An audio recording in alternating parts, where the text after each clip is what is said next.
Children, let's continue with the auxiliary verbs. Let's read may. The modal auxiliary may is used to indicate permission. May I come in? You may not go. Now, you can see may is more formal than can. In the negative, may not go is stronger than cannot go. Okay, and must not go stronger than cannot go. So, to indicate possibility, the road may be blocked today due to the procession. So, it is a factual possibility that the road will be blocked today going to a procession. So, if you compare it with can, you can see the differences. It can rain any day. It may rain in the evening as the clouds are gathering. So, over here, it's a factual possibility that it may rain because the clouds are gathering. So, it is quite possible to rain. But it can rain today. It's just a assumption. To express a wish in formal English, may you live long, may God bless you, may his soul rest in peace. So this is quite may is it's a good way of expressing a wish when we use may. To indicate a purpose, we eat that we may live. So why do we eat? Some reason behind. We eat so that we may live. He flatters his boss that he may get a quick promotion. Right? The modal auxiliary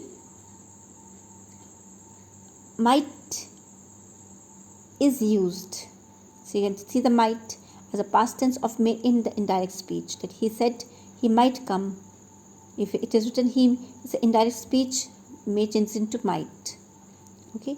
To indicate permission, might I use your telephone? So it is a less positive and hesitant way of saying may or can I use your telephone, but it implies more politeness than may or can.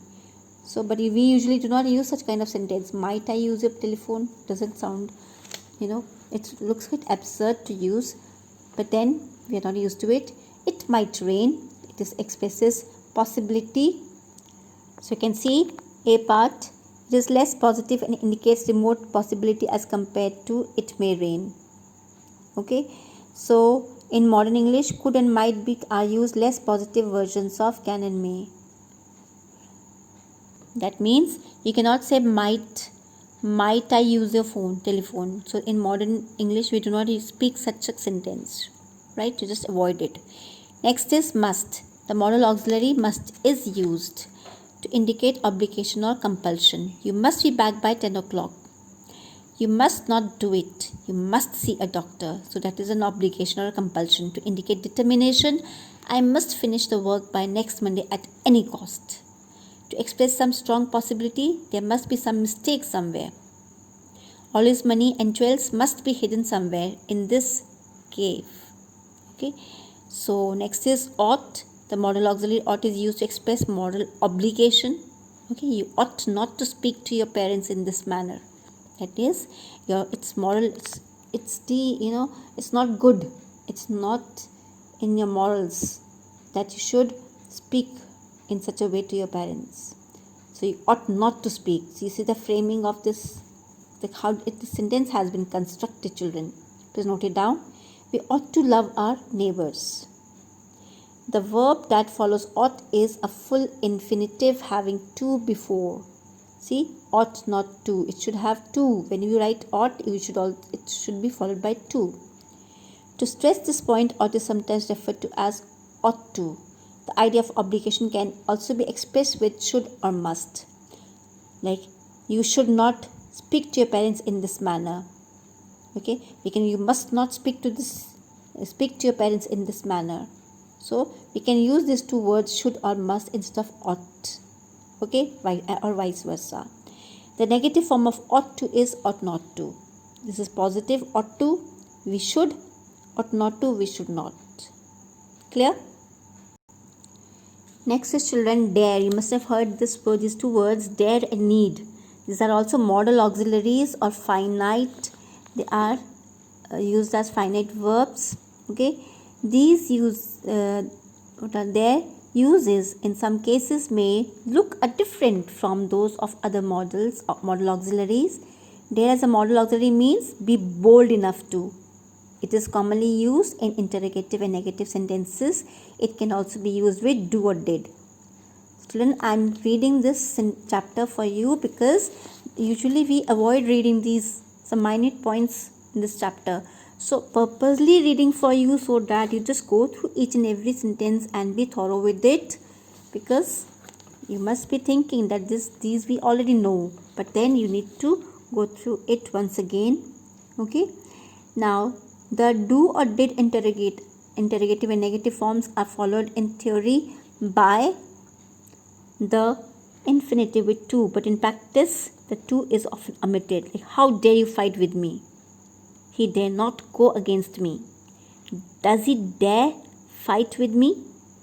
So what does he dare to fight with me? Clear? So you can see dare as a modal verb does not take s in the third person singular present tense and is generally used in negative and interrogative sentences. Dare he fight with me? Okay, dare he fight with me? Is he bold enough to fight with me? This means, is he bold enough to fight with me? He dare not fight with me. He is not bold enough to fight with me. This is the meaning given over here. Dare as finite verb means challenge.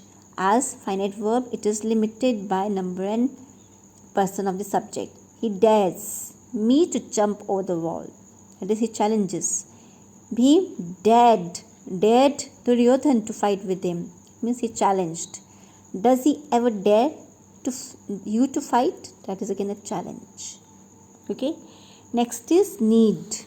Need as a modal auxiliary means to be obliged or be necessary.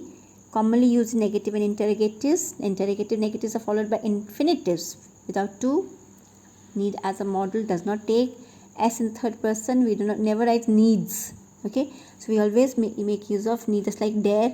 Dare is not used with s form. Okay. Similarly, need, it doesn't have s form. Need I tell him to go. Okay, that means, is it necessary for me to tell him to go? Just see the construction. He need not go means it is not necessary for him to go. I need hardly tell you. That is, you must already know it. It is not compulsory for me to tell you. Does he need to go? Does he need to go soon? Is it necessary for him to go so soon? Okay.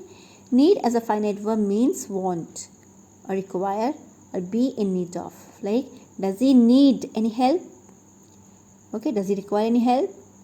He does not need to be reminded. He does not require. He did not require to be reminded. This house needs repairs. So requires repairs. I need him at once. I want him at once. You can see how these words could be used. Right, children? Next is used to. Used to as an adjective means accustomed to. It expresses a routine. It's a routine or pattern or habit. He is quite used to hard work. You will soon get used to it. As a modal auxiliary, it expresses discontinued habit. Okay, or past situation which contrasts with the present. Here, I used to live when I was a child. So contrast. Now he's grown up now. She used to drink milk. Now she takes tea. So these are two, contrasting things. Okay, which once this was a habit, and this has been discontinued or changed. In the past, I used to smoke. Now I have left smoking. Okay. Use is followed by to of an infinitive to stress this fact. Okay. It is often referred to as used to, just as having meaning obligation. Okay. When we write used to, it means have. To refer to it means some obligation which is referred to as have to. Okay, used to is always in the past form and it does not have a present tense. Okay, I used to. Ed should be written there. He is quite used to hard work. We cannot write used to. Okay, so it has always a past form. Okay, the present tense used to, I used to work is not now I used to work. This is wrong. This is wrong usage. Okay, so this you always use I used to. Ed should be added.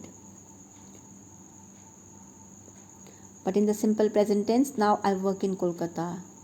Okay, Children, these are the minor things to be remembered. So when these are the things which corrects your English. So used to is always written in past tense. There is no used to written. Used to always talks about something in the past. So when you talk about the present, you will say now I work or now I do. Isn't that? Now used to should not be confused with the finite verb use. I used to use this writing desk in the past. You see? But I don't use it now. See over here, this is not a mod. Over here, you should not confuse. This is not a finite verb, right? It is, it should not be confused with the use of this word used to. Okay, you know very well this means accustomed to. It is now being used by my younger brother. See? Now difference between auxiliaries and ordinary verbs. What are the differences between the two? You can see the auxiliaries form the interrogative simply by inversion, that is coming before the subject. Inversion means like Priya can speak English. The sentence is Priya can speak English. Okay, so over here we have inversed. Inversed means we have changed the places of the subject and the verb. So verb comes first and subject comes later. So this is when we frame interrogative sentences, we usually inverse the subject and verb. They make their negatives merely by adding not. So I will not go. So they make their negatives merely by adding not. So you can see negative can be used by adding not. The auxiliaries combined with not have contracted forms. This also, if we are writing the negative of is not, isn't, short form becomes isn't, contracted form is short form. Haven't, don't, oughtn't. Okay, the auxiliaries are the only verbs that can be used as common, like question phrases. She can sing, can't she? So it's a phrase for confirmation. Over here you can see these are also called question tags. What are these? These are question tags. Okay, so you can see the question tags, children. Over here this is positive and here it becomes negative. It's raining outside, isn't it? For confirmation. They mustn't do that, must they? This is not negative, this becomes positive. Okay, it's a nice day, isn't it? The auxiliaries are the only verbs that can be used for short answers to questions. Will he help us? No, he won't. The short answer. Who wrote this letter? I did. The short answer. So they can be used in short answers to express agreement or disagreement. Rajesh has passed his exams. Yes, he has. The short answer. He will pay the money. No, he won't. Again, you can see how the auxiliaries can be used. They can be used in several ways. They can be used to form interrogatives by inversion. They can be used to form negatives. They can be combined to form contracted forms. They can be used as question tags. Okay, they can be used as the short answers. Okay, and auxiliaries are the only verbs that can be used in the following special construction. Arun must come and so must Ali. You will help this child and so will I. Arun must not come, neither nor must Ali. He doesn't speak Russian, neither do I. So it's only the auxiliaries can be used like this. The ordinary verbs, like ordinary verbs refers to the main verbs, they cannot be used in such a way. So that is all about the auxiliaries or the special verbs. Is it clear, children? So after this you're going to solve the exercises on your own. Okay, try to solve this on your own. This is for practice. Solve it for practice. Okay, that's all for the video. For this video, you can see here you have to use shall or will as required. Then here you have to strike out the wrong words in the following sentences. Okay, then the next, where you will use should, where you should use would, may, might, ought, could. This should be written over here and fill in the blanks with all these things. Should be done on your own. Thank you.